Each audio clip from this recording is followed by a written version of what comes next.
I'm heading out today. Please take care of the house. Here, this is the key. That's what my mother-in-law, who always dumped housework on me, said.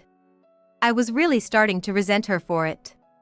I asked my husband to talk to her about it, but she played the victim and got my father-in-law on her side, turning the household chores into a family-approved duty for me.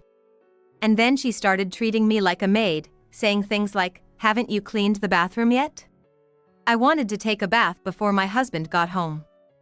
And hey, give me a massage, I'm exhausted. While I was massaging that mother-in-law of mine, I realized something, and started plotting a plan to get her out of the house. My name is Moira Johnson, I'm 24 years old. I've been a full-time housewife since I got married to my husband, David, 2 years ago. Being a housewife has been my dream since I was a little girl, and I was very satisfied with my life.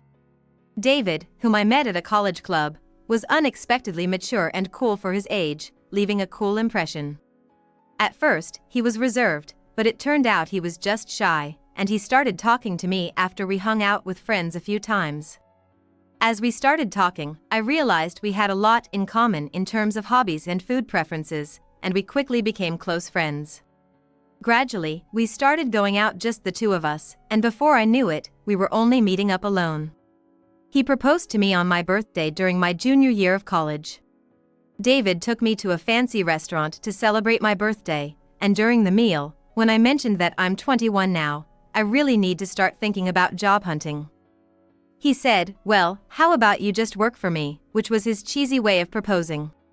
Knowing that it was my dream to be a housewife, David promised to work hard so that he could make my dream come true. We got engaged while still in college, but decided to get married and live together after graduating, as that was a condition set by my parents. So, we had our wedding and moved in together during our last spring break. We used the money we saved from our part-time jobs and some money our parents had set aside for our wedding. However, we were determined to live on our own without relying on our parents, so we rented a place that was affordable on David's starting salary. It was a bit of a walk from the station and the apartment was small, but I was happy to start my married life. Making breakfast and packing lunch for David, sending him off, welcoming him back when he was tired, and taking a bath together in our small bathroom, all of it was fun. Still, I sometimes wished for a slightly better life. Looking back now, maybe we would have been happier if we had just continued living by ourselves. Everything changed about 6 months ago. My husband and I, as well as my parents, lived in New York, while David's parents had always lived in Florida due to his father's job. But then, his father was transferred back to the main office in New York. With this move, they suggested that we could build a duplex to live together. David's parents were in their 50s and in good health, and they didn't have any chronic illnesses that I knew of, so I optimistically thought that having them live close by wouldn't change our lives too much. Besides, since David is an only child, we knew we would end up living with his parents eventually. So, I thought, a duplex could work. It might mean they won't meddle in our lives too much right away. It's definitely better than living together. And with that, we accepted their proposal. David's father worked for a very successful company and was quite wealthy, so he paid for most of the mortgage, and David only had to contribute about as much as our previous rent. It was a good deal to live in a new and bigger house without increasing our expenses. I had only met David's parents during the engagement and the wedding since they had always lived in Florida, so I was slightly anxious, but I convinced myself that they must be nice people since they were David's parents. I had no idea just how terrible his mother's personality could be. We found a duplex that was already built and just needed some modifications, so we were able to move in about 3 months after David's parents made the suggestion. We moved in mid-December. Due to the stairs and layout of the house, the larger first floor went to David's parents, while we took the smaller second floor with a balcony. The entrances to our homes were completely separate, with stairs next to David's parents' door leading up to another door, which was our entrance. David's parents were set to move in the following April, but they decided to bring some of their clothes and furniture over during the New Year's holidays. So, they suggested we spend New Year's Eve together. David's father would be on vacation starting the 28th, so even if they arrived on the 30th, we would have 2 days to work on moving their things. I figured the four of us could get everything settled in time to celebrate New Year's Eve together. However, their belongings arrived on the 29th, but David's parents themselves didn't show up until the evening of the 31st. It seems my father-in-law's work wrapping up got extended until the 30th, and although he told my mother-in-law to go on ahead, it looks like she refused, saying she didn't want to, and so it all ended up being pushed back to the 31st, for which he apologized to me. Seeing an unopened cardboard box, my mother-in-law asked, "Oh, you left it as it is?" When the packages arrived early, I thought about unpacking them, but after discussing it with David, we decided it wouldn't be right to open them without permission, so we left everything as it was. When my husband explained that, my mother-in-law said, "You could have opened them," while playing with her hair and looking somewhat listless. The four of us did start to unpack, but of course, we only arrived on the evening of the 31st, and there was no way we could get everything put away that same day.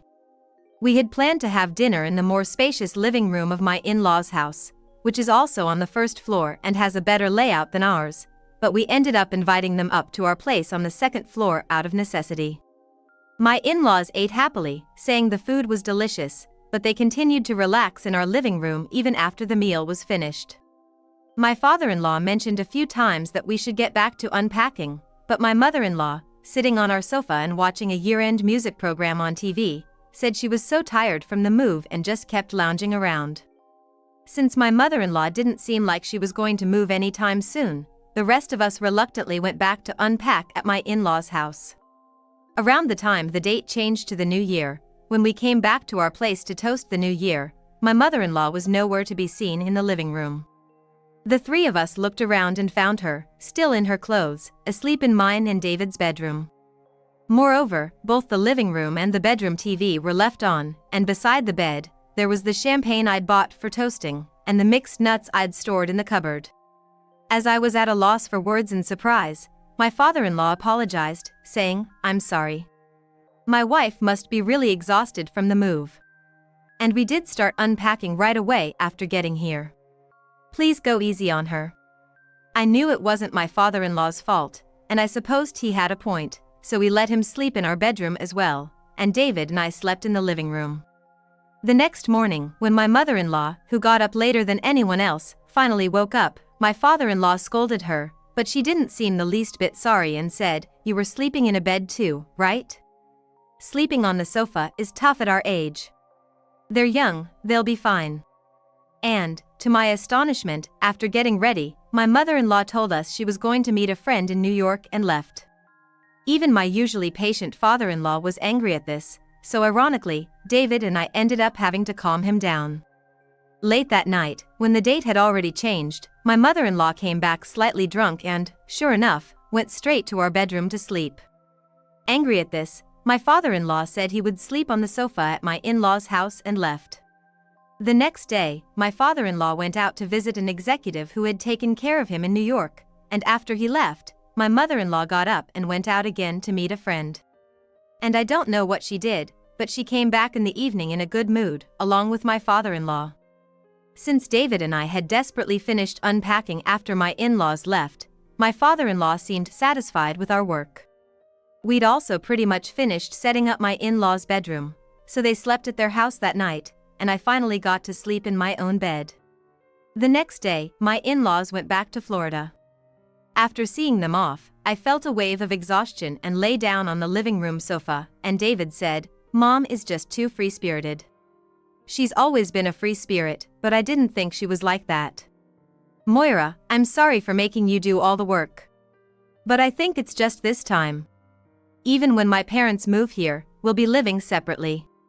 Although I was angry at my mother-in-law for entering our bedroom without permission, sleeping in her clothes on our bed, and eating our food without asking, as well as for selfishly imposing on us and then leaving, since, as David said, we will be living completely separately once the move is over, I decided not to complain. However, my mother-in-law's whimsical behavior only escalated after she moved here. When spring came, and my in-laws moved here with my father-in-law's job transfer, I was again made to help with the unpacking. That would have been fine by itself, but about 2 months after they moved, my mother-in-law started coming over to our house. Usually, after David left for work and I had finished cleaning up after breakfast around 10 a.m., my dolled-up mother-in-law would ring our doorbell. Then she'd say, "I'm going out today. Take care of the house for me, okay? Here, this is the key," and hand me the key to my in-laws' house before leaving. Whenever my mother-in-law just says what she wants and leaves, I end up begrudgingly doing the housework for her place as well. Usually, she comes back around 6 p.m., takes the keys from me, and welcomes my father-in-law as if nothing happened. At first, it was about once a week, so I kept quiet, thinking it was part of my duties as a daughter-in-law. However, gradually she started pushing more and more onto me, increasing it to 2 or 3 times a week, until I was almost completely taking over the housework at my in-laws' place. Once, when she came to leave her keys as usual, I tried telling her I have my own housework to do, so I can't. But she just entered my house, looked around the living room and kitchen, and said, "Everything is so tidy. With you being able to clean up this fast in the morning, you must have plenty of time for our housework too." She then left the keys on the living room table and went out. Of course, I was reluctant to speak directly to my father-in-law about this, so I told David. He apologized for his mother's behavior and told me, "You can ignore my mom's whims," but seeing that I was still distressed, he agreed to talk to her about it in front of my father-in-law. We decided to have a meal together on my father-in-law's day off and bring it up then. Even though I was cooking, my mother-in-law just ignored me and watched TV. In front of my father-in-law, she acts as if she's normally helping with the housework. During the meal, David said, "Mom, it's fine if you go out, but please don't push your housework onto Moira." That's when my father-in-law scolded her, saying, "What are you doing? Didn't we agree before we moved here not to bother David and his wife? They have their own lives." Then my mother-in-law started crying and said, I want to do the housework too. But recently, my back has been hurting. Bending over is painful. So, I've been asking Moira for help, thinking it would be hard for her if I was around. I'm sorry, Moira. That was a lie. Just last weekend, when my father-in-law was on a business trip, she went out golfing with her friends. People with bad backs don't go golfing. But my father-in-law, not knowing any of this, said, "I didn't know your back was bad. Moira, I'm sorry, but could you help with the housework until she gets better? Of course, we'll give you an allowance for it." It was as if his anger from moments ago was a lie, and he was now concerned about her. David seemed to believe her too, thinking, so that's the reason. Back at our house, just the two of us, I told him, "Your mom is lying about her back pain," but he just smiled and said, "Dad said he'd give us money, and you've managed until now, so it's fine, right? You can cut corners on our housework. I'll talk to him about getting a generous allowance, and you can use it to buy whatever you want. In exchange, just increase my allowance a little." Since my in-laws moved here, I've realized that my father-in-law and David are just too kind. They have basic common sense and will show anger when something goes against that, but their kindness makes them easily forgive my mother-in-law's simple excuses and even take her side. My mother-in-law knows this and manipulates them with her clever lies, eventually winning them over. Once the housework allowance started coming from my father-in-law, she began slacking off even more. She used to push housework onto me after he left, but now she'd make excuses like I can't move because my back hurts or I can't get up because I have a headache, and push everything from breakfast to dinner onto me. My father-in-law, completely unaware of her lies, would say, "Sorry to bother you, Moira," and leave. After he left, my mother-in-law would take a shower, get dressed up, and leave without a word. By this time, I had been given a copy of the key to my in-laws' place. And before my father-in-law returned, she would come back home, look at the dinner I made, and start complaining, "Isn't the portion too small, or can't you increase the number of dishes?" She'd also say things like, "You're getting an allowance, so don't slack off. The dress isn't ironed properly. Make sure you iron it properly, and haven't you cleaned the bath yet? I wanted to take a bath before Dad comes back, and come on. I'm tired, give me a massage." She acted as if I was really her maid. Despite all this, when my father-in-law came home, she put on a show, praising us with comments like, "This is delicious," and "Moira's housekeeping is even more meticulous than mine." So, neither my father-in-law nor David noticed her true colors. And even when I opened up to David about it, all he would say was, "Just ignore her unreasonable demands." I had reached my limit with her attitude. When my father-in-law and David were not around, I considered secretly recording her behavior to show them and hopefully get them to do something about it. It was then that an unexpected opportunity presented itself. It happened on the day my father-in-law was returning from a business trip. As usual, my mother-in-law sent him off and then left, saying she was going to a spa with friends. And as usual, she returned home earlier than my father-in-law, complaining she was tired and demanding a massage from me. I thought to myself, I'm more tired than you after doing all the housework, but you were just out having fun. Nonetheless, I massaged her shoulders and noticed a dark bruise on her neck. It looked unmistakably like a hickey. At first, I thought it might have been from my father-in-law, thinking, they're quite something for their age. But then I remembered he had been away for about 5 days, and I doubted a hickey could last that long. Could my mother-in-law be having an affair? It seemed unlikely that she had so many friends in New York, given she had lived her whole life in Florida. With these thoughts in mind, I decided to hire a detective agency to investigate. Luckily, I knew her daily routine and that she would always go on a trip when my father-in-law was on a business trip, making it easy for the detectives to follow her. To cut to the chase, my mother-in-law was having an affair. And she was doing so quite boldly. It took less than 2 weeks to get the results back after hiring a private investigator.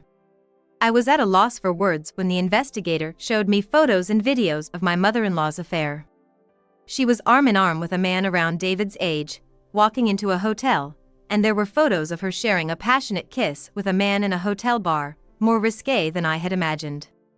Receiving this evidence, I was shaking with anger. It wasn't because she was pushing housework onto me while having an affair. I couldn't forgive her for betraying such a kind father-in-law. She was concerned about her health, hired me, and while my father-in-law was working hard, she was using the money he earned to have an affair with a younger man. I couldn't rest until I taught this dreadful mother-in-law a lesson. Since her birthday was coming up, I decided to put my plan into action on that day. Should we throw a surprise party for your wife? When I suggested this to my father-in-law, he listened to my idea with joy. Here was the plan. He would tell her he had work on that day and encourage my mother-in-law to have a birthday dinner with her lover. I'm gonna invite Mom to dinner on the day. Let's surprise her at the hotel, I told my father-in-law. Trusting my words, he pretended to go to work in the evening and left. After sending him off with "It's a shame we can't spend your birthday together," my mother-in-law took more time than usual to dress up and left the house. When I had the investigator follow her, as expected, she went to the hotel where she usually meets her lover. Had she chosen a different place to go, I would have had to hurriedly contact my father-in-law to change the surprise location, but thankfully she chose the usual place. As soon as I received a call from the investigator saying that my mother-in-law had arrived at the hotel, I rushed there by taxi. I had to let my father-in-law witness the truth before my mother-in-law and the man disappeared into a room. By the time I arrived, I also received a message from my father-in-law saying, "I've arrived." Thanks to the information from the investigator, I knew that my mother-in-law was drinking with the man at a couple's seat in the bar, so I invited my father-in-law to join me at the bar, saying I still have time before our promise. My heart ached as my father-in-law seemed happy, wondering, will Mom be happy with the present? Will the surprise go well during our walk to the bar? But I went through with the plan for his sake. Knowing what my mother-in-law wore, I located her from behind and chose a seat where we could see her back. I thought this would allow us to see her face when she and the man moved, and it did. About 20 minutes after we sat down, probably intending to move to a hotel room, my mother-in-law intertwined her arm with the man's and started walking in a flirtatious manner. I clearly saw my mother-in-law's profile. Worried that my father-in-law might not have noticed, I looked beside me to find him wide-eyed and speechless. After freezing for about 5 seconds, he chased after my mother-in-law, grabbed her hand which was entwined with the man's near the bar's exit. My mother-in-law looked shocked. "Hey, what are you doing here? Who is this man?" "Kate? What's going on?" The one who was surprised by those words was the other man. He called my mother-in-law's name, demanding an explanation. To the man, my father-in-law said, "She's my wife. I need to talk to her." "Sorry, but you should leave for today," and then left the bar, still holding on to my mother-in-law's arm. I quickly paid for mine and my father-in-law's drinks and followed after them. On the way back, in the taxi, my mother-in-law finally seemed to grasp the situation, repeating, "It's not like that. You've got it all wrong." My father-in-law didn't say a word. Upon arriving home, my father-in-law told me, "I'm sorry, but could you leave for today, Moira?" I responded with yes, but I was worried that my kind father-in-law might be swayed by my mother-in-law again, so I took the evidence photos and sneaked back to my in-laws' house, secretly watching the situation in the living room. What was that just now? It's not what you think. You're misunderstanding. My mother-in-law insisted, making excuses. It's boring spending my birthday alone when you're not here, so I went to the bar for a drink, drank too much, and the guy next to me offered to help. I was so dizzy and couldn't walk, so he said he'd take me to a taxi, and I leaned on him for support. As my mother-in-law smoothly made up excuses, my father-in-law seemed about to be fooled again. I couldn't stand it anymore and burst into the living room. Don't be fooled. She is having an affair. And it's not the first time she's met him. What? Moira! Don't talk nonsense. First of all, eavesdropping is the worst. Please look at this. I handed the evidence photos to my father-in-law. What's this, these piles of paper? My mother-in-law was confident at first, but she started to panic when she realized that what was handed to her husband were photos. No. It's not me. These are doctored photos. She was shouting that, but my father-in-law didn't say anything and just looked through the photos one by one. And after he had seen them all, he shouted, "The worst one here is you, Kate. Do you even understand what you have done?" My mother-in-law argued back, "I told you it's not me. These are doctored, okay," but she started to cry at my father-in-law's words. "So you're saying Moira doctored a photo of you and a man she just met today?" "No. You were busy with work, and I was lonely."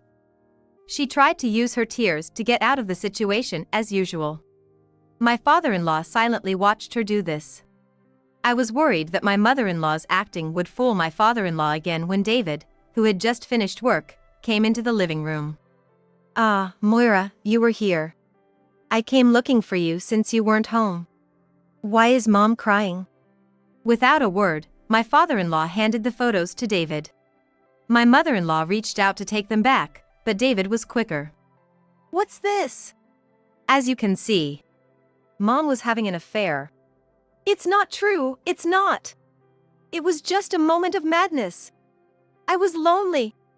David, you understand, don't you?" She tried to cling to David, but he shoved her away. "Don't touch me." My mother-in-law broke down in exaggerated tears.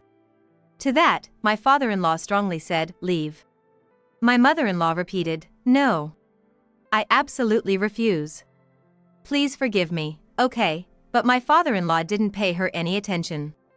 Then, perhaps realizing that no more words would help, she staggered to her feet and began to pack her things. And when she had finished packing, she shouted at my father-in-law, "Fine.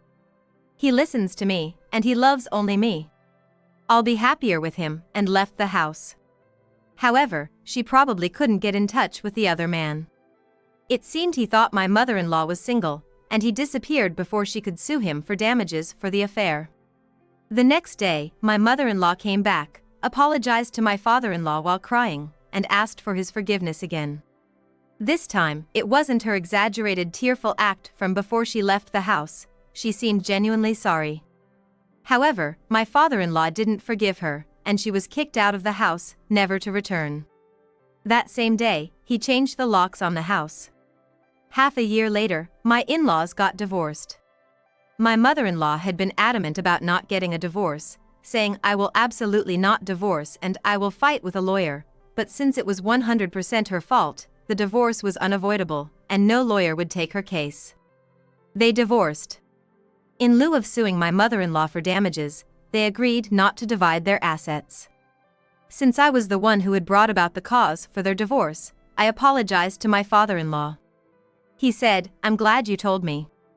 I had no idea she was that kind of woman. I realized it thanks to you, Moira." And when he found out I had used a detective agency, he asked, "Do you know anything about the man's background?" Since I knew, I told him, and it seemed he met with the man. He was a graduate student, and he had thought my mother-in-law was a single 40-year-old. I didn't know she was married. "I'm really sorry," he seemed to be frantically apologizing. Since my mother-in-law had lied, my father-in-law didn't ask for damages. Instead, he said, "Please don't see Kate again." To which the man replied, "I had no intention of seeing her again once I knew she was married. Even if she divorces you and is alone, I will not see her again." My mother-in-law, who had lived as a housewife using my father's credit cards, was struggling to get by every day since she was kicked out with no division of assets. She came near our house regularly, seemingly begging my father-in-law and David for forgiveness and asking for money. I also had several encounters where she asked me to mediate, standing in front of my house. It seems like my father-in-law grew tired of dealing with my mother-in-law. He decided to sell this house, which was under a mortgage, and build a new one somewhere else. Both my father-in-law and David mentioned the idea of living separately, saying, "Maybe this is a good chance for us to live apart." However, I had no complaints about my kind father-in-law, and I thought it would be tough for him to live alone, so I chose to live together with them. Since moving to the new house, I haven't had any complaints or sudden visits from my mother-in-law, and we have been living happily. My father-in-law always praises my housework, and since finding out about my pregnancy last month, both David and my father-in-law have started to proactively help out with the housework. This is my first pregnancy and childbirth, and although it's somewhat worrisome that stressful mother-in-law is no longer around, and with my kind husband and father-in-law by my side, I think everything is going to be all right.